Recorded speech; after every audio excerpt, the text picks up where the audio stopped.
প্রতি সপ্তাহেই টিআরপিতে নজরকাড়া ফল করে স্টার জলসার ধারাবাহিক পরশুরাম। কয়েক সপ্তাহ ধরে রানী ভবানীর জন্য প্রথম স্থান হাতছাড়া হচ্ছিল এই মেগার। তবে এই সপ্তাহে আবারও নিজের হারানো জায়গা ফিরে পেয়েছে পরশুরাম।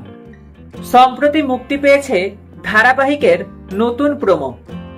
সেখানে দেখা যাচ্ছে টোটিনি কর্ণ চ্যাটার্জিকে বলছে যে তার সঙ্গে অতীতের অনেক বোঝাপড়া বাকি আছে।